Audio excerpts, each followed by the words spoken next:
അയാൾ തോറ്റത് ഗ്രൗണ്ടിലാണ്. ജനങ്ങളുടെ മനസ്സിൽ അയാൾ തോറ്റിട്ടില്ല. അയാൾ ഫുട്ബോളിന്റെ രാജാവായിരുന്നു. ഒരേ ഒരു രാജാവ്, ക്രിസ്ത്യാനോ റൊണാൾഡോ ഡോസ് സാന്റോസ് എവേരിയസ്. തലമുറകളെ പ്രചോദിപ്പിച്ച CR7 വിശ്വവേദിയിൽ നിന്നും പടിയിറങ്ങി. ലോക കിരീടം എന്ന സ്വപ്നം ബാക്കി വെച്ചാണ് ഇതിഹാസത്തിന്റെ മടക്കം.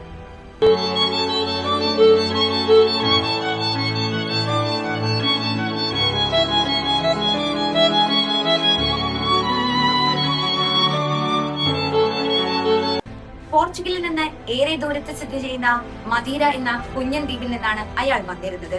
കടുത്ത ദാരിദ്ര്യത്തെയും പ്രതികൂല സാഹചര്യങ്ങളെയും പടവെട്ടിയാണ് അയാൾ ഇതിഹാസങ്ങളുടെ നെറുകിലെത്തുന്നത്. ഫുട്ബോൾ എന്ന ആവേശമാണ് അയാളെ ലിസ്ബണിലേക്ക് എത്തിക്കുന്നത്.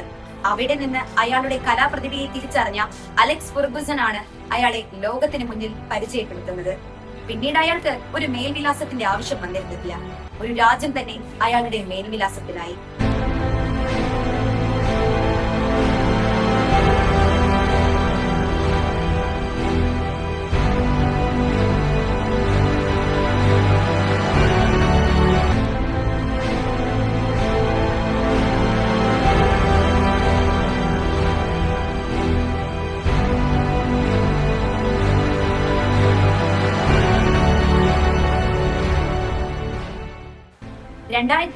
ലോകകപ്പിന് അരങ്ങേറ്റം കുറിച്ചതാണ് യുവതാരം.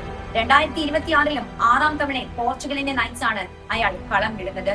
5 ബലൻഡോർ, 5 champions league, Europe, national league എന്നിവ അയാൾ സ്വന്തമാക്കിയിട്ടുണ്ട്. ലോകകപ്പ് ഉയർത്താതെ പോയാലും ഇതിഹാസ താരങ്ങളുടെ പട്ടികയിൽ അയാൾ മുൻനിരയിലുണ്ടാകും എക്കാലവും. Cristiano Ronaldo for Portugal.